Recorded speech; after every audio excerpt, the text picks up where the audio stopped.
সুপ্রিয় দর্শক শ্রোতা, আমি নিজামুল হক বিপুল দেশবার্তা টকশো থেকে আপনাদের সবাইকে স্বাগত জানাচ্ছি। যে যেখান থেকে অনুষ্ঠান দেখবেন সবার প্রতি শুভেচ্ছা এবং শুভকামনা। নিশ্চয়ই জানেন যে নতুন সরকার, অনেক কাজ নতুন সরকারের সামনে। এর মধ্যে সবচেয়ে আলোচিত বিষয় সেটি হচ্ছে 5ই আগস্টের যে সরকার পরিবর্তন হলো, রাজনৈতিক পট পরিবর্তন হলো। এই সময়ে আগে পরে যে পুলিশ হত্যাকাণ্ডের ঘটনা ঘটেছিল সেটি এখন সবচেয়ে আলোচনার কেন্দ্রবিন্দুতে বাংলাদেশের রাজনীতিতে। পুলিশ হত্যার ঘটনার তদন্ত চায় পুলিশ, তো অবশ্যই চায় সরকারও। সরকারের স্বরাষ্ট্রমন্ত্রী সালাউদ্দিন আহমেদ ইতিমধ্যে বলেছেন পুলিশ হত্যার ঘটনা তদন্ত হবে। বিএনপির মহাসচিব, স্থানীয় সরকার পল্লী উন্নয়ন সমবায় মন্ত্রী মির্জা ফখরুল ইসলাম আলমগীরও স্বরাষ্ট্রমন্ত্রীর সঙ্গে সুর মিলিয়ে বলেছেন, স্বরাষ্ট্রমন্ত্রী যেটি বলেছেন সেভাবেই হবে, তদন্ত হবে, প্রয়োজনে আরও তদন্ত হবে এবং যারা এই হত্যাকাণ্ডের সঙ্গে জড়িত তাদেরকে আইনের আওতায় আনা হবে। এরই মধ্যে বিশেষ করে এনসিপি এবং জামাত এইসব ঘটনায় বিরূপ প্রতিক্রিয়া ব্যক্ত করেছে, মন্তব্য করেছে। এনসিপির প্রধান নাহিদ ইসলাম বলেছেন যে এটি সেটেল বিষয়, পুলিশ হত্যাকাণ্ডের বিষয়টি সেটেল। এটি নিয়েই প্রশ্ন উঠেছে, সেটেল কীভাবে? তারা কি তাহলে ভয় পাচ্ছেন, আতঙ্কিত? এই হত্যাকাণ্ডের সঙ্গে তাদের সম্পৃক্ততা আছে, এই জন্যই তারা এইসব কথা বলছেন। এ নিয়ে আমরা কথা বলতে চাই। এখনও কারাগারে হত্যাকাণ্ডের ঘটনা ঘটছে, এখনও মানবাধিকার পরিস্থিতি উন্নতি দেখা যাচ্ছে না। ইউনূস সরকারের সময় যাচ্ছিল তার কোনো খুব একটা পরিবর্তন দেখা যাচ্ছে না। এক ছাত্রলীগ নেতার বাবা মারা গেলে তাকে ডান্ডাবেরি পরিয়ে জানাজায় নিয়ে যাওয়া হয়েছিল। এ নিয়েও মানুষের মধ্যে মিশ্র প্রতিক্রিয়া আছে। কথা বলবো এসব বিষয় নিয়ে। আর আজকে আলোচনায় আমাদের সঙ্গে সময় দিয়েছেন দেশবার্তাকে নাজমুল হক প্রধান, সাধারণ সম্পাদক, বাংলাদেশ জাসদ, সাবেক সংসদ সদস্য। প্রধান ভাই, আপনাকে স্বাগতম। ধন্যবাদ আপনাকে। প্রধান ভাই, শুরুটা করতে চাই, নিশ্চয়ই একজন রাজনীতিবিদ হিসেবে যে কোনো হত্যাকাণ্ডেরই আপনারা নিন্দা জানান, বিচার দাবি করেন। পুলিশ হত্যাকাণ্ডের মতো একটি বড় ঘটনা ঘটেছে এবং স্বঘোষিত হত্যাকারীরা আছে, তারা নিজেরাই ঘোষণা হচ্ছে আমরাই পুলিশ হত্যা করেছি, আমরাই এটা করেছি। এখন স্বরাষ্ট্রমন্ত্রী বলেছেন এটার তদন্ত হবে। একজন রাজনীতিবিদ হিসেবে এটাকে কীভাবে আপনি আসলে ব্যাখ্যা বিশ্লেষণ করছেন? আপনাকে ধন্যবাদ, দর্শক শ্রোতাকে ধন্যবাদ। আসলে বাংলাদেশে আন্দোলনটা এটা নতুন না, সরকার নতুন না। এর আগেও আন্দোলনের মধ্য দিয়ে সরকার পরিবর্তিত হয়েছে, আমরা জানি, আমাদের ইতিহাস পুরনো। বাংলাদেশ এই যে জনপদটা আসলে হিমালয় থেকে সুন্দরবন, হঠাৎ বাংলাদেশ সুকান্তর ভাষায়, এই জনপদ কিন্তু বিদ্রোহের জনপদ। এই জনপদ কখনো কারো কাছে মাথা নোয়ায়নি। সুকান্ত কবিতার মধ্যে আছে, দুর্মর কবিতার মধ্যে, সবার বাংলাদেশ অবাক পৃথিবী তাকিয়ে জলে পরে মরে ছাড় কাটতে মাথা নেওয়ার নয়। এই জনপদে কোনো স্বৈর শাসক বা কোনো শাসন, নির্যাতনের শাসন, তাই না, এটা বেশি দিন কন্ট্রোল করে না। এটা ঠিক বিগত শেখ হাসিনার শাসনামলে এটা একটা একদলীয় শাসনে পরিণত হয়ে গেছিলো এবং আমাদের বন্ধুবান্ধব বলতে শুরু করতাম যে বাকশাল কায়েম করতে পারেন, এবার বাকশালই হচ্ছে। এটা একটা অস্বাভাবিক শাসন ছিল এখানটায়। নির্বাচনের মধ্যে সরকার পরিবর্তনের কোনো ধারণা স্পষ্ট ছিল না। এই প্রেক্ষিতে একটা আমি ডামির ভোট হয়ে যায়। ভোট হওয়ার পরে ন্যাচারালি এখানে একটা সেই 6 মাসের মাথায় একটা মারাত্মক আন্দোলন, বেগবান আন্দোলনের মধ্যে পরিণতি, সরকার পালিয়ে যান বা পতন হন। আজকের ঠিক আমি যে বললাম, বাংলাদেশে আগের 69 আন্দোলন আইয়ুব খান 1 দশক পূর্ণ করে কিন্তু চলে গেছিলেন। মনাম খানরা বিদায় নিয়েছিলেন। এরপর দেশে মুক্তিযুদ্ধ হয়েছে, জয় বাংলা হয়েছে, বঙ্গবন্ধু হয়েছে, তাই না, এগুলোর মধ্যে ইতিহাসের অংশ। এটা আন্দোলনটা যৌক্তিকভাবে হয়েছে, কিন্তু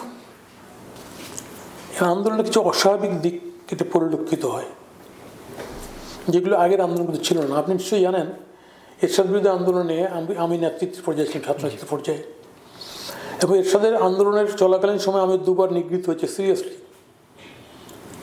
আমার মাথা ফেটে একদম, চৌচির হয়ে গেছিল অবস্থা, 9টার মতো সেলাই লেগেছিল আমার।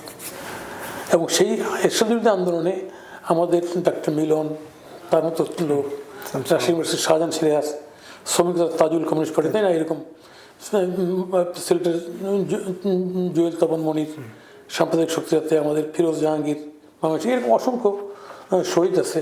আমাদের ট্রাকচাপা দেলোয়ার সেলিম দেলোয়ার আজকে, তারপরে আমাদের জিয়াদের মৃত্যু যেন আছে। ফলে এরশাদের সময় কিন্তু নির্যাতন ছিল না তা না, প্রত্যেকটা স্বৈরশাসক নির্যাতনের পথটি বেছে নেয় ক্ষমতা থাকার জন্য। কিন্তু সেই কারণে আমরা কিন্তু আক্রোশটা পুলিশের উপর নেই।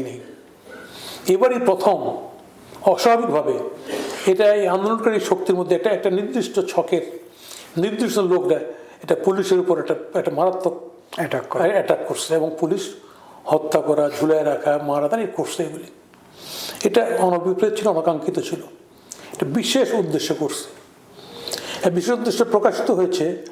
আজকে মৌলবীরাই অনেকে বলেন যে সার্জন বীরশ্রেষ্ঠর মূর্তি ভাঙে ফেলো, বঙ্গবন্ধুর ভাঙে ফেলো, জিয়ার তো ভাঙো নেই। মানে মৌলবীদের, আমি ইউটিউবে দেখি মৌলবীদের যে তাহলে তোমাদের ধর্ম বিষয় না, বিষয় হচ্ছে মুক্তিযুদ্ধ। তাহলে আজকে এটা পরিষ্কার দিন বেলা শেষে এটা পরিষ্কার, বিশেষ করে এনসিপির জামাতের সঙ্গে ভোটের জোট করা এবং এবং এবং এই যে এই কথা বললে আটকে ওঠা কেন হবে পুলিশ তদন্ত, তাই না? তাতে বোঝা যায় যে মানে কারা এই ঘটনার সঙ্গে যুক্ত। আমি মনে করি বাংলাদেশের রাজনীতিতে অতীতে এরকম ঘটনা কখনো ঘটে নাই, কিন্তু অতীতে ক্ষমতাসীন গোষ্ঠীর পরাজয় হয়েছে, কারাবরণ করেছে। আওয়ামী লীগ ভালো হতো যদি এরশাদের মতো স্বৈরাচারী যাকে বলি আমরা, মিলিটারি ক্ষমতা দখল করে যিনি দল গঠন করছিলেন, সেই এরশাদও কিন্তু আপনার এখানটায় দেখেন ক্ষমতা ছাড়ার মতো সাহস দেখাতে পেরেছিল, ক্ষমতা ছেড়ে জন্য জেলে গেছিলেন, আপনার নিশ্চয়ই মনে আছে। কিন্তু একটা দীর্ঘদিনের জনগণের দলের নেত্রী শেখ হাসিনা, তার দলগুলো, এরা কিন্তু সেই সাহসটা প্রদর্শন করতে পারেন নাই। করলে দেশের জন্য মঙ্গল হতো, দলের জন্য মঙ্গল হতো। ওনারা আগেই যদি ক্ষমতা ছেড়ে দিতেন, দিয়ে জেলে যাওয়ার প্রস্তুত হতেন, হয়তো যে ঘটনাগুলি ঘটতো এই ঘটনাগুলি এড়ানো যেত। দায় ওনাদেরও নিতে হবে এখানটায়। আমি যেটা বলতে যাচ্ছি, এটা অবশ্যই নিন্দনীয় কাজ, একটা পুলিশ হত্যাকাণ্ড অবশ্যই নিন্দনীয়। যেমন সিরাজগঞ্জের পুলিশ রাষ্ট্র ক্ষমতা রাখার জন্য কোনো তৎপরতা ছিল না, ওইখানটায় আক্রমণ করতে হবে কেন? আপনি ঢাকার পুলিশ শুনলাম যে রাজধানীর পুলিশ এখানে মারমুখী ছিল, এই ছিল সেই ছিল, এটা ধরে নিলাম। এটা সিরাজগঞ্জের পুলিশ তো এরকম থাকার কথা না। তাহলে এটা ডেফিনেট এক কোয়ার্টার থেকে এই ঘটনাগুলি ঘটেছে, যেটা আন্দোলনের সঙ্গে সঙ্গতিপূর্ণ না, অস্বাভাবিক আচরণ। সেই অস্বাভাবিক আচরণগুলি ডেফিনেটলি ফাইন্ডেড হওয়া উচিত বাংলাদেশে। আমি মনে করি এই অস্বাভাবিক আচরণ যেগুলি ঘটেছে এর সমস্তগুলির তদন্ত হওয়া উচিত। যেমন ধরেন, আপনি 7-8 মাস পরে বঙ্গবন্ধু 32 ভাঙলেন, এটা তো কালিমালিপ্ত করলেন আন্দোলনটাকে। ইউনূস সাহেব কয়ে যে না, পুলিশ নিষ্ক্রিয় ছিল, বুলডোজার নিয়ে ভাঙলেন। তো এই যে কাজগুলি করলেন, অবশ্যই তদন্ত হওয়া উচিত। কেন করবে? রাষ্ট্র যিনি দায়িত্ব, যিনি শপথ গ্রহণ করেন, তিনি শপথ ভঙ্গ করার কাজ করতে পারেন না। ওনার বিরুদ্ধে তাহলে আইনগত ব্যবস্থা নেওয়া যায়, করেছেন এইগুলি ওনাদের এক উপদেষ্টা ওই প্রথম বীরের মতো সিদ্ধান্ত না নিয়ে, বীরের মতো বঙ্গবন্ধু ছবি ভাঙছেন, নামাইছেন, আইনগত সিদ্ধান্ত নিয়ে করছেন, করে আবার ফেসবুক পোস্ট দিচ্ছেন, বিরুদ্ধে দাঁড়ায়। এই সামগ্রিক কাজগুলি এগুলি মবকে উৎসাহিত করছে, খারাপ কাজ সংগঠিত করতে সহায়তা করছে। এবং এই সরকারের এইসব কাজের পিছনে ছিল আসলে স্বাধীনতার বিরোধী শক্তির তৎপরতা। পরিষ্কার এইটা পরিষ্কার। এবং এই পরিষ্কার বিষয়টা যেহেতু সামনে চলে আসে জাতির, আরও থলের বেড়ে যাবে। এই কারণে কেউ এই কথা বললে উষ্মা প্রকাশ করেন। অনেকে বলেন আমি দেশ ছেড়ে চলে যাবো যদি তদন্ত হয়। অনেকে বলেন এটা সেটেল হয়ে গেছে, কেন করতে হবে এটা, এরকম কথা বলেন। আমার ধারণা সরকার যৌক্তিক কথা বলেছে, এই যৌক্তিক কথার ভিত্তিতে সরকারের এটার তদন্তের পথে একটা নিরপেক্ষ নির্মোহ তদন্তে সরকারের এগোনো উচিত। বিশ্ব জানা পরিষ্কার করে আসলে কারা এই ঘটনাগুলি সংঘটিত করেছে। রাইট। কিন্তু আপনি বলছিলেন 69-এর কথা, 90-এর কথা। 90 তো আমি ছাত্র ছিলাম, একদম আন্দোলনে ছিলাম, শহরে ছিলাম, মিছিল মিটিংয়ে সবসময় থাকতাম। আমাদের মধ্যে তো মাথায় এরকম চিন্তাই আসে না এই পুলিশকে, আমরা বড় জোর ঢিল চুরেছি পুলিশকে লক্ষ্য করে, ককটেল চোরা হয়েছে, এর বাইরে পুলিশকে লক্ষ্য করে টার্গেট ছিল না। এবার 460টা, তাও শেখ হাসিনা চলে যাওয়ার পরে। শেখ হাসিনা 5 তারিখে যখন চলে গেলেন, দেশ চালেন, তারপরে 560টা থানা আক্রান্ত হলো, এত পুলিশ মারা গেল। যদিও তত্ত্বাবধায়ক সরকার, অন্তর্বর্তী সরকার বলেছে মাত্র 44 জন পুলিশের হিসাব দিচ্ছে। না, আসলে 560 থানা বোধ হয় না, আমার এটাও একটা 460টা থানা আক্রান্ত। সব থানায় ভয় ছিল। আমি নিজেই 5 তারিখে পঞ্চগড়ে ছিলাম, আমি নিজেই 2টো থানায়, ডোমার থানায়, দেবীগঞ্জ থানায় আমি গেছি, তাই না? পুলিশ ভীতু ছিল, কেউ আক্রমণ করেনি। ফলে তাহলে এত থানা আক্রমণ হয়েছে এটা আমার কাছে ঠিক মনে হয় না। তবে হ্যাঁ, পুলিশ সন্ত্রস্ত ছিল, বিভিন্ন জায়গায় আক্রমণ হয়েছে, এটা ঠিক, সন্ত্রস্ত ছিল পুলিশ। তো সেটা আসলে একজাক্ট কত থানায় আক্রান্ত হয়েছে কতজন মারা গেছে এর কারেক্ট, এটা সঠিক এটা হিসাব কিন্তু এই সরকারের দেশবাসীর কাছে দেওয়া উচিত, পার্লামেন্টে আলোচনা করে দেওয়া উচিত, এবং সঠিকের তদন্ত হওয়া উচিত, নির্মোহ তদন্ত, কাউকে হেয় করার জন্য না, কাউকে শাস্তি দেওয়ার জন্য না। দেশবাসীর জানা প্রয়োজন যে আসলে কত পুলিশ এই আন্দোলনে মৃত্যুর শিকার হয়েছে এটা সত্য, কিন্তু কতজন হয়েছে এই সম্পর্কে ভিন্ন ভিন্ন ধারণা আছে, সেটা পরিষ্কার করা উচিত। আর আরেকটা বিষয় হচ্ছে যে আমি আবারও বলবো, দেশে যে সরকারটা ছিল বিগত সময়, এই সরকারটা সংবিধানের প্রতি শপথ অনুগত থেকে শপথ করলেও এই সরকার সংবিধান বহির্ভূত অসংখ্য কাজ করছে। ফলে এই বিষয়েও বর্তমান সরকারের একটা দৃষ্টিভঙ্গি ঠিক করা উচিত যে কীভাবে বিগত সরকারের কাজগুলিকে মূল্যায়ন করবে। বিগত সরকার অন্তত সরকার যেভাবে কাজগুলি করেছে, আজকে তো প্রেসিডেন্ট সাহেবের বক্তব্য আসতেছে, আজকে আমরাও বক্তব্য দরকার নেই, আমরাও বুঝতেছি কি করছে কি হয়েছে, তাই না? এই সামগ্রিক বিষয় মিলে এটারও একটা সরকারের দায়িত্ব হচ্ছে, এটারও একটা কি বলা যায়, শ্বেতপত্র প্রকাশ করুক, তদন্ত করুক। আর দুর্নীতি যদি হয়, যদি সত্যি আমি মনে করি না সরকার উপদেষ্টা দুর্নীতি করছে, যদি সরকার উপদেষ্টা দুর্নীতি করে থাকে, দুর্নীতির বিষয়েও তদন্ত হওয়া উচিত, এই বিষয়ে কাউকে ছাড় দেওয়া উচিত না। ইউনিট সরকার ক্ষমতায় আসার আগে একটা কথা বলছিল যে আপনাদের কার কি সময় হিসাব দেন, আমরা জানি সেই হিসাব কিন্তু কেউ দেন নাই। এই যে ইউনিট হিসাব নিলেন না, না নিয়ে ওনাদের সম্পদ বানানোর সুযোগ করে দিলেন। এই কারণে কার কি সম্পদ হয়েছে না হয়েছে এটা নির্মোহ তদন্ত হওয়া উচিত অবশ্যই। আপনি দুর্নীতির কথা বললেন যখন, যে ওই প্রসঙ্গে আসবো, একটা জিনিস আলাপ করে নেই। আপনি হাসিব আল ইসলাম নামে এক বৈষম্য বিরোধী নেতা, মনে আছে আপনার, ডিবিসিতে গিয়ে বলছিলেন যে আমরাই পুলিশ হত্যা করেছি, যদি পুলিশ না মারতাম, যদি মেট্রো রেলে আগুন না দিতাম, যদি বিটিভি না পুরাতাম, যদি আমরা সেতুবনে আগুন না দিতাম, তাহলে আমাদের বিপ্লব বলেন, অভ্যুত্থান বলেন, এটা অর্জিত হতো না। তিনি গতকালকে যে স্ট্যাটাস দিয়েছেন, তারেক রহমানের নির্দেশে, শফিকুর রহমান দাদুর অর্থায়নে, নাহিদ ইসলামের তত্ত্বাবধানে, মির্জা ফখরুল ইসলাম আলমগীর ও মাহফুজ আলমের মাস্টার প্ল্যানে, হাসনাত আসিফ ও সার্জিস আলমের কমান্ডিংয়ে, রাকিব নাসিরের সমন্বয়ে সারা দেশে খুনি ফ্যাসিস্ট হাসিনার পুলিশ বাহিনীর বিরুদ্ধে জনগণের নিরাপত্তা নিশ্চিতে মুক্তিগামী প্রতিরোধ গড়ে তোলা হয়েছিল।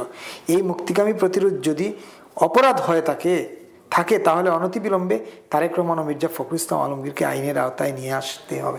তারা এটাকে এখন জড়ানোর চেষ্টা করছে। এই ছেলেগুলি তো ক্ষমতার স্বাদ পাইছে না।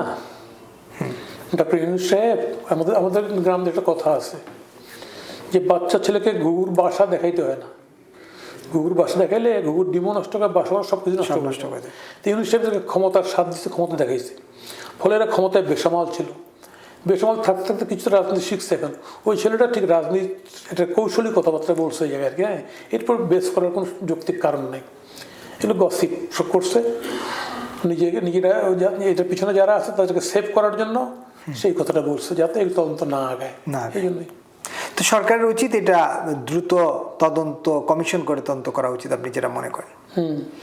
একেবারে আপনি দুর্নীতির কথা বলছিলেন যে আমরা তো জানি একদম আসিফ মাহমুদ সজীব ভুইয়া, তার এপিএস তো 311 কোটির দুর্নীতি ধরা খাইলেন, তারপরে তাকে বাদ দেওয়া হলো। এরকম তো অনেক উপদেষ্টা, স্বাস্থ্য উপদেষ্টা। না, আমি তো নিজেও শোনেন, আমি নিজেও জানি মানে ওই যে হাসান আরিফ সাহেব যখন প্রশ্নের পরিচয় ছিল, উনি যখন মন্ত্রণালয় পরিবর্তন করলেন, ওনাকে যখন ছোট মন্ত্রণালয় দেওয়া হলো, তখন উনি কয়েক ঘন্টার জন্য হাইকোর্টে এসেছিলেন। ওনার যেটা ডিসাইপল ছিল ওনারা দেখা করছেন, জিজ্ঞেস করেন, স্যার আপনি এই মন্ত্রণালয়ে আসলেন ওইটা ছেড়ে। তখন উনি বলছেন যে আমি তো ওদের 1000 কোটি টাকার ডিমান্ড পার্টি করবে, আমি তো টাকা দিতে পারবো না, ফলে আমাকে ছেড়ে দিতে হয়েছে। ওর টাকা ইনকাম করবে। ওনার ভাষ্যটা হাইকোর্টে বলছেন, উকিলদের সাক্ষী, উকিলদের সামনে বলছেন, একজনের সামনে না। আমাকে তখনই বলছেন। তাহলে এখানটা তো একটা অর্থ বিষয়ক লেনদেন তো হয়েছেই। সেই কারণে বলি, তদন্ত না করে কাউকে ঢালাওভাবে বলতে লাভ নেই। এটা একটা তদন্ত করলে বেরিয়ে যাবে।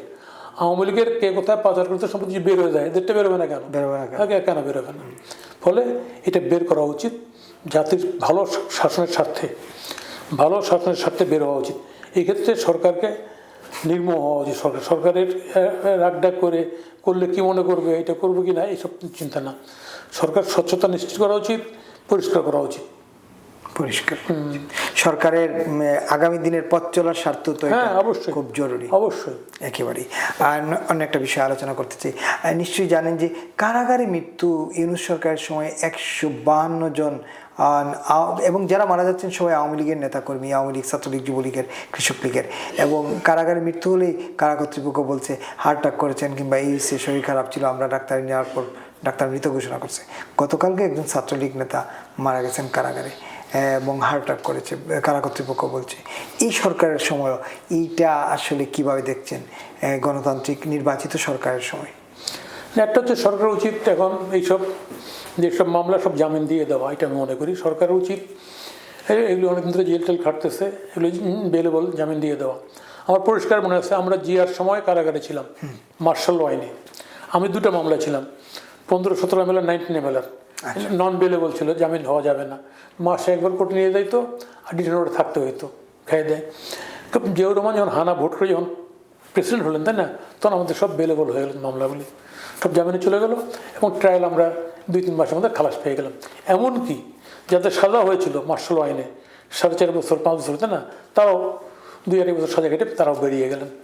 এখানটায় প্র্যাকটিক্যালি আপনি দেখবেন জেলখানার মধ্যে সরকারের পক্ষ থেকে ঈদে 40 মার্কা দিয়ে ছেড়ে দেওয়া হয় আসামিকে।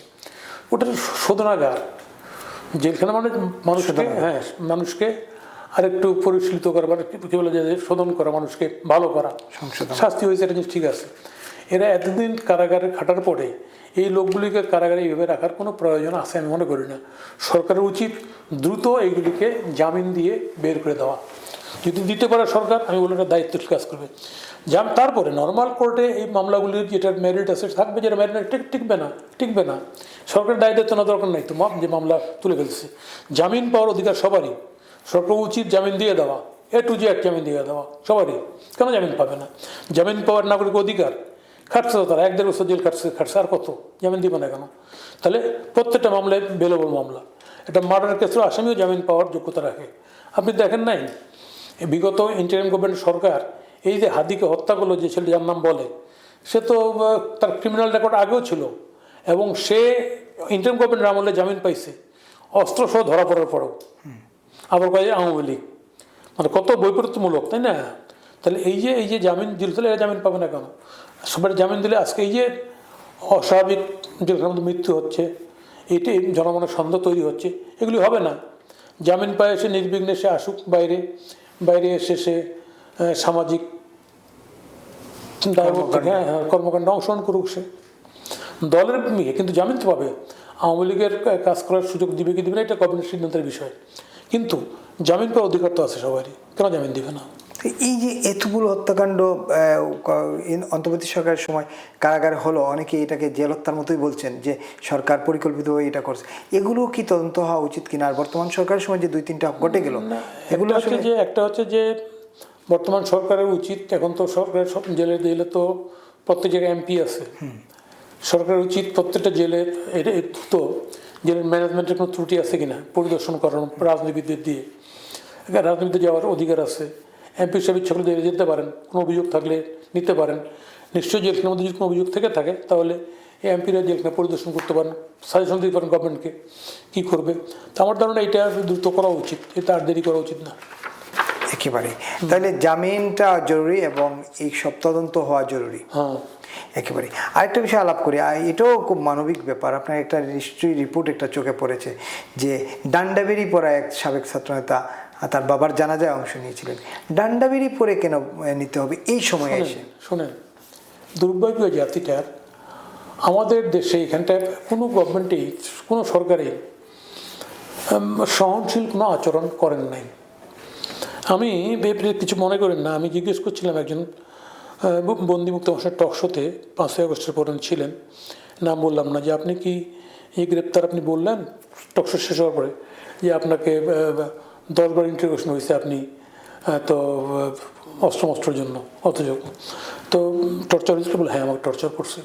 আমি বললাম আমরা তো ইন্টারোগেটেড হয়েছি জিয়ার আমলে, ধরছেন, টর্চার তো করে নেই। এই একটা পার্থক্য হয়েছিল কিন্তু, কত বুঝছেন না? এবং আপনি দেখেন যে এই যে বিগত সময় ওই যে গভর্নমেন্টকে আমরা বলি আর কি স্বৈরাচার সময়, সেই সময় কিন্তু অনেককে ডান্ডা বেড়ে নিয়ে আসতে দেখেছি, অনেককে। এবং দেখবেন আরও একটা ঘটনা, যদিও ওনাকে ইন্টারিম গভর্নমেন্টের প্রধান ইউনূস সাহেব, ওনার মতো বৃদ্ধ লোকে 8 তলায় উঠতে হয়েছে হাইটে। এগুলি খারাপ জিনিস, ব্যাড ইনস্ট্যান্স তৈরি করেছিল। এখনও ওই ব্যাড ইনস্ট্যান্সগুলি আছে। আমি বর্তমান সরকারকে বলবো, অতীতের খারাপ উদাহরণগুলি যেগুলি আছে এগুলি বাদ দেন। এগুলি খারাপে, এগুলি আপনার জন্য শোভন না। আপনি নির্বাচন করে ক্ষমতায় এসছেন, সংখ্যাগরিষ্ঠ 2/3 মেজরিটি জিতছেন, আপনার দায়িত্ব হচ্ছে এখন ভেরি মাস ডেমোক্রেটিক প্রসেসটাকে কীভাবে আপনি সামনে নিয়ে আসবেন, গণতান্ত্রিক আচরণ করবেন, সহনশীল আচরণ করবেন। প্রতিশোধমূলক আচরণ তো কাম্য না কখনোই, যেটা দেখা যাচ্ছে এখনও। আমি আরেকটা বিষয় না তুলি পাচ্ছি না, বুঝলেন। আমরা ছোটোবেলায় আমরা যখন হাই স্কুলে ঢুকি তখনই এটা, আগে তো ক্ষমতার সহ্যবীর্যের প্রতীক ছিল হচ্ছে শোর্ট। সেই সময়টা ইংরেজি প্রবাদ ছিল, প্রবাদটা আমরা পড়তাম, pen is mightier than sword, যে শোর্টের তরবারি থেকে কলম অনেক বেশি শক্তিশালী। আজকে আপনি জানেন এই যে 21-এর বইমেলার উদ্বোধনে মোহন রায় আমাদের বন্ধু কবি, তাকে একটা পদক দেওয়ার কথা ছিল, কিন্তু তাকে কেন বাদ দেওয়া হয়েছে? তার একটা কর্নেল তাহেরের নিয়ে কবিতা ছিল। তো সেই এবং এটা প্রমাণ হলো তাকে না দিয়ে যে আসলেই ক্ষমতার থেকে পেন অনেক শক্তিশালী। এটা অ্যাকচুয়ালি রুসাই কবিতা লিখছে, ওটা এখনও কত শক্তিশালী যে 41 বছর পরও সেটাকে গুনতে হচ্ছে, হিসাব করতে হচ্ছে। আমি সেই কারণে সরকারের প্রতি আহ্বান করব যে আপনার ক্ষমতা এটা আজকে আছে কালকে নেই, এমন দৃষ্টান্ত তৈরি করবেন না যেটা পরবর্তীকালে উদাহরণ হিসেবে ব্যবহার হতে পারে। বিগত ফ্যাসিস্ট অসংখ্য উদাহরণ তৈরি হয়েছে, এগুলি আমরা জানি, সবাই দেশবাসী জানে। ফলে আপনারাও এরকম কোনো উদাহরণ আর তৈরি না করে শ্রেয় হবে। আমি মনে করছি বাংলাদেশের বর্তমান প্রেক্ষাপটে জেলে মানুষের এই কথাগুলি পরিবার পরিজন থেকেও বলা হচ্ছে। আমাকেও দিনাজপুরে বলছে যে দেখেন দিনাজপুরে এরকম অস্বাভাবিকভাবে জেলে খাওয়া দাওয়া মুক্তময় কষ্ট হচ্ছে। আমি জানি না সত্যি হচ্ছে কিনা, তবে এখন সরকার উচিত যৌক্তিক পদক্ষেপ নেওয়া। যেহেতু নির্বাচিত একটা সরকার, তাদেরকে একটু মানবিক এবং মানবাধিকারের বিষয়টা আমলে নেওয়া উচিত। এই সরকার তো গঠন হলো আজকে 10 দিন হয়ে গেল, 17 তারিখ 11 দিন হয়ে গেল, 17 তারিখ সরকার শপথ নিল। এই 11 দিন সরকারকে কেমন দেখলেন? না, সরকারের সামগ্রিক দিক ভালোই ছিল। একটা বিষয় আমার কাছে খটকা লাগছে সরকারের, বাংলাদেশ ব্যাংকের গভর্নরকে সরকার যেভাবে বিদায় করলো, এটা আমার কাছে শোভন মনে হয়নি। এই কারণে শোভন মনে হয়নি, উনি গভর্নর ছিলেন, উনি দেখা করছেন অর্থমন্ত্রীর সঙ্গে। যদি না রাখবে ওনাকে, ওনার চুক্তি নেই, তাহলে ওনাকে বলে দিলে ভালো হতো যে আপনি প্লিজ আপনি আর নতুন লোক দেখতেছি আমরা, তাহলে উনি রিজাইন করতে পারতেন। উনি বলছেন আমার 2 সেকেন্ডের বিষয়, তাই না? ওনাকে এইভাবে রিজাইন না করায় নিয়োগ দিয়ে ওনাকে একটা বেইজ্জতি করে মত তৈরি করে এটা ওই এক অফিসার করছে। আমি তো মনে করি বিচারে তো আনা উচিত। এক অতিরিক্ত পরিচালক নাকি ব্যাংকে, তাই না, কি নাম জানাল না, দেখলাম নেতা। হ্যাঁ, এগুলি তো নতুন। আমার ধারণা বিএনপির কাছে বেশি সুযোগ নেওয়ার জন্য যারা এরকম কাজ করে, তারা মতো ফাও সুযোগ নিতে চায়, দল ক্ষমতাটাকে কলঙ্কিত করতে চায়। এই কলঙ্কিত করার প্রয়াস হিসেবে এই ঘটনাটা করছে অতি উৎসাহী হয়ে। এবং কয় না যে আমাদের একটা কথা প্রবাদ আছে না, যে নতুন মুসলমান হলে গরুর মাংস বেশি খায়, তো ওইরকম অবস্থা আর কি। এটা গভর্নমেন্টের উচিত নিজের স্বার্থেই তার তদন্ত করা। এক, দ্বিতীয় বিষয় হচ্ছে গভর্নমেন্ট এখানটায় এই যে একটা ব্যবসায়ী, উনি ব্যবসায়ী ছিলেন, উনি ঋণ খেলাপিও ছিলেন, গত বছর ঋণ পরিশোধ করছেন, তো ঋণ খেলাপি ধরলেন এখন নাই, উনি একটা ব্যবসায়ী, ওনাকে কেন নিয়োগ দিতে হবে? বাংলাদেশের লোকের কি অভাব হয়ে গেল নাকি বিএনপির? আমি তো বুঝি না। যে লোকটার ব্যবসায়িক স্বার্থ আছে, আমরা তো দেখেছি ব্যাংকে গিয়ে সালমান এফ রহমানরা তার 2 ভাই গিয়ে কী ঘটনা করতো, কীরকম প্রভাব বিস্তার করতো। ব্যবসায়ীরা তো এমনি, যার ব্যবসা আছে সে তো এমনি প্রভাব বিস্তার করতে চায়, তো গোটা ব্যাংকের টাকাটা তার টাকা হয় না কেন মনে করে। তো ফলে সেইখানটায় এই কেন নিয়োগ দিল আমার এটা মাথায় ঢোকে না এখনও। তবে আমি মনে করি সরকার যদি অতীত থেকে, মানে অতীতের ঘটনা যদি শিক্ষা না নেয়, তাহলে সরকার বড় ভুল করবে। আমি চাই না এই সরকার বড় ভুল করুক। আমাদের অনেক ত্যাগ তিতিক্ষার পর নির্বাচনের মধ্য দিয়ে এই সরকার ক্ষমতায় এসছে। নির্বাচনটা অনুষ্ঠিত ছিল, যারা ক্ষমতায় ছিলেন তারা যেতে চাচ্ছিলেন না, সেই জায়গায় জনগণ ভোট দিচ্ছে, 2/3 মেজরিটি পেয়েছেন। আপনাদের সব কিছু করেও এখতিয়ার আপনার আছে, সেটার স্বচ্ছতা দরকার। বাংলাদেশ ব্যাংকের গভর্নর নিয়োগের যে নীতিমালা আছে, সেই নীতিমালায় কিন্তু এই গভর্নর নিয়োগ কিন্তু পড়ে না কোনোভাবেই পড়ে না। আপনারা দিলেন নিয়োগ, যাক, তারপর আমি বলবো ভালোটাই আশা করি, আমরা প্রত্যাশা করি ভালো। খারাপ হলে দায় দায়িত্ব আপনার, ভালো হলে দায় দায়িত্ব সরকারের, জনগণের। তো ফলে আমি চাই বর্তমান প্রধানমন্ত্রী উনি নিজে ভীষণ ঘাত প্রতিঘাতের মধ্যে দিয়ে জায়গায় এসছেন, উনি নিজেও অনেক সাফার করেছেন, নির্যাতন ভোগ করেছেন। ফলে আমি চাই উনি কারো কোথায় পরিচালিত না হয়, নিজের বিবেক দিয়ে পরিচালিত হলে বাংলাদেশটা সত্যি সত্যি এটা আমরা ভালো জায়গায় যেতে পারবো, এটাই মনে করি। একেবারেতে প্রধানমন্ত্রীর সামনে এখন চ্যালেঞ্জ কি, আসলে বড় চ্যালেঞ্জ? প্রধানমন্ত্রীর মূল চ্যালেঞ্জ হচ্ছে আইন শৃঙ্খলা রক্ষার প্রতি, পুলিশের প্রতি প্রধানমন্ত্রীর একদম মারাত্মকভাবে এটাকে জনগণকে আইন শৃঙ্খলার প্রতি মেনে চলার জন্য জনগণকে তৈরি করা। এটা দলের লোকরা যদি এটা অকাম করলে যদি পুলিশ বাড়ি দেয় তাহলে এটা হবে। এর মধ্যে একদিন দেখলাম একজন পুলিশকে উচ্চবাচ্য করার কারণে, খারাপ কথা বলার অ্যারেস্ট হতে বিএনপির লোক। এটা হলো একটা। আবার নারায়ণগঞ্জে যে একটা ফ্যাক্টরি যে লুটপাট হলো, সেখানটায় আবার মামলা করতে থানায়, তখন বলছে প্রেসিডেন্টের নাম বাদ দিতে হবে। বিএনপি প্রেসিডেন্টের নাম বাদ দিলে মামলাটা নেবে না, এইসব বাদ দিতে হবে। মামলা কোনো পাবলিক করতে যে কারণে মামলা করতে পারে এটা রাখতে হবে। দলের প্রেসিডেন্ট এগুলো তার নামে করা যাবে না, এই দৃষ্টিমধ্যে আইন শৃঙ্খলা ঠিক করতে পারবে না। প্রথম হচ্ছে আইন শৃঙ্খলা ঠিক করা। দ্বিতীয় হচ্ছে যেটা কথা এখানটা আসলো, সেটা হচ্ছে যে অর্থনীতি এবং আমাদের যুব সমাজ চাকরি বাকরির মারাত্মক এটা অস্বাভাবিক অবস্থায় আছে। লাখ লাখ বেকার, তাই না? ম্যান পাওয়ার যেটা বিদেশে পাঠাই, এই ম্যান পাওয়ার কম পয়সাকে পাঠানো যায়। দেখা যায় ম্যান পাওয়ার এজেন্সিগুলি বিগত সময়ে আপনার এক লোককে সর্বশান্ত করে বিদেশ পাঠায়, তার জমি জোগাড় সব বিক্রি করে। এটা না করে কীভাবে কম পয়সায় মানুষ বিদেশে পাঠানো যাবে, তার ব্যবস্থাটা সরকারকেই করতে হবে। এই সমস্ত ব্যবসায়ীদের কাছে ছেড়ে দিয়ে না, একদম সরকার নিজেই বয়েসেল যেটা আছে এর মাধ্যমে পাঠাবে, কোনো ম্যান পাওয়ার এজেন্সি দিয়ে না। যাতে একটা ছোটো চাকরি করতে গিয়ে 5 লাখ টাকা, এটা ইন্ডিয়াও তো দিতে হয় না, দিতে হয় এখানটায় 5 লাখ, 6 লাখ, 7 লাখ, 8 লাখ, এটা বন্ধ করতে হবে। তৃতীয় বিষয় হচ্ছে এই জায়গায় আপনার অর্থনীতির যেগুলো দুর্বলতার দিক আছে অর্থনীতির, আমাদের ব্যাঙ্কগুলি ক্ষয়ে গেছিলো। বিগত গভর্নর কতগুলি ইনিশিয়েটিভ নিয়েছিলেন সেই অর্থনৈতিক খাতে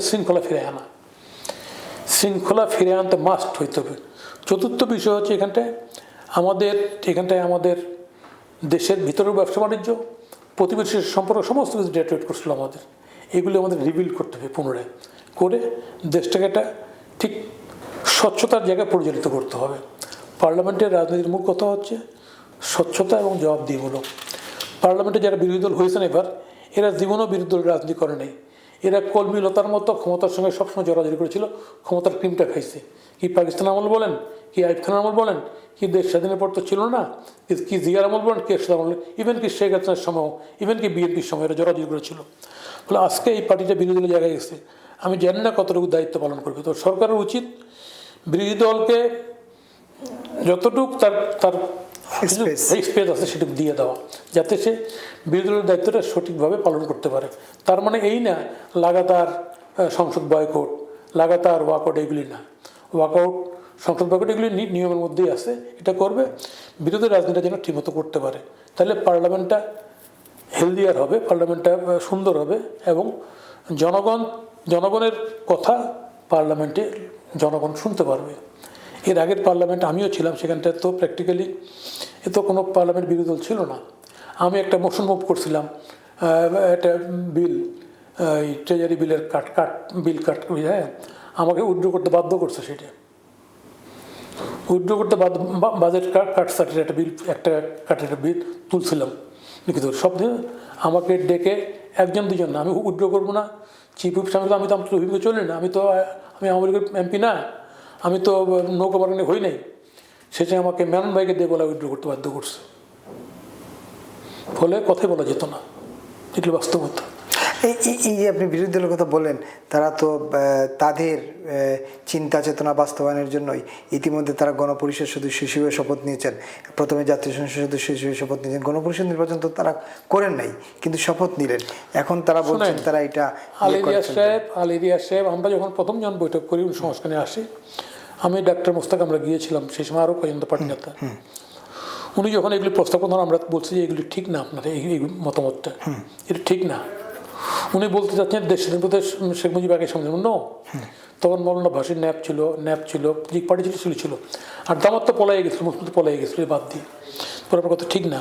উনি এখানটা একটা অলিক স্বপ্ন নিয়ে বাংলাদেশের এই সংবিধানটাকে ডিল করতে চেয়েছিলেন, যে সম্পর্কে ধারণাটা ছিল একদম ফিসি ধারণা, ছোট ধারণা।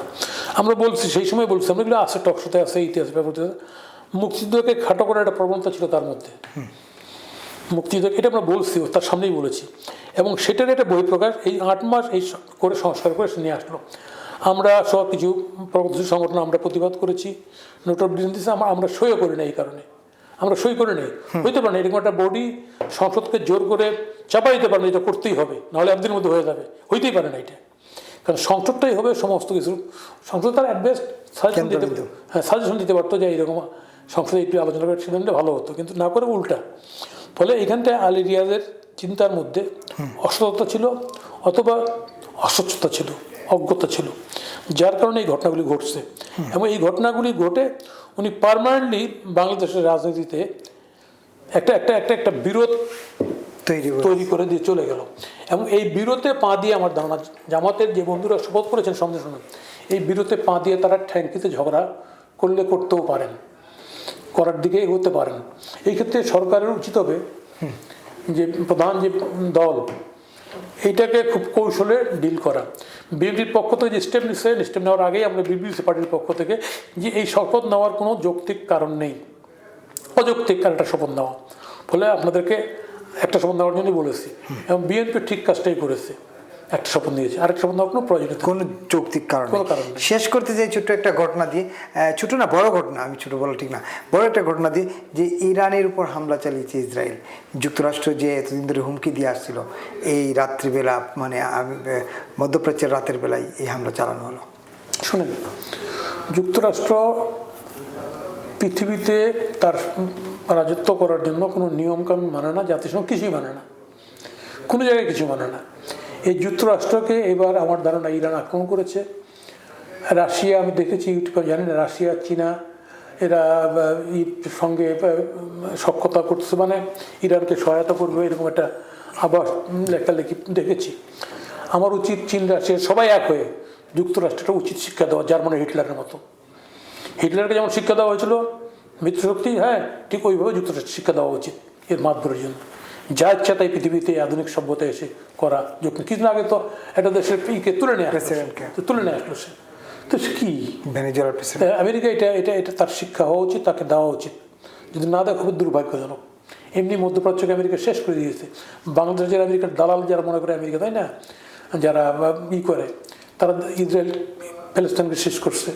ওখানটায় সমস্ত যারা যেগুলো দেশ আছে, ইরাক, সিরিয়া, লিবিয়া, আফ্রিকার দেশ, সবাইকে ধ্বংস করে দিচ্ছে আজকে ইরাক, যেগুলো দেশ মাথা চাকা দিচ্ছিল। সেই আমেরিকাকে প্রশ্রয় দেওয়ার কোনো সুযোগ নাই বর্তমান সময়। ইরানের এই অবস্থায় কেন্দ্র করে আমার ধারণা গোটা বিশ্ব এক হবে, এবং একটা মিনি বিশ্বযুদ্ধ হইতে পারে যদি চায়না এবং রাশিয়া প্রপারলি আপনার করে ইরানের পক্ষ নেয় না। উচিত নেওয়া তো।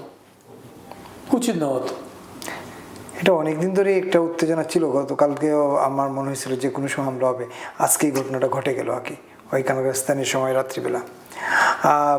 অসংখ্য ধন্যবাদ প্রধান ভাই, এতক্ষণ আপনারা শুনছিলেন প্রিয় দর্শক। দেশবার্তা টক শোর ফেসবুক পেজটি ফলো দিয়ে এবং ইউটিউব চ্যানেলটি সাবস্ক্রাইব করে আমাদের সঙ্গে থাকবেন। সন্ধ্যা 7টায় প্রতিদিন আপনাদের সামনে হাজির হয়ে আমরা আগামীকাল অন্য কোনো বিষয় নিয়ে, অন্য কোনো নিয়ে থাকবো। সেই পর্যন্ত সবাইকে শুভ সন্ধ্যা জানিয়ে অনুষ্ঠানটি শেষ করছি। ভালো থাকবেন, নিরাপদ থাকবেন, সাবধানে থাকবেন। শুভ সন্ধ্যা।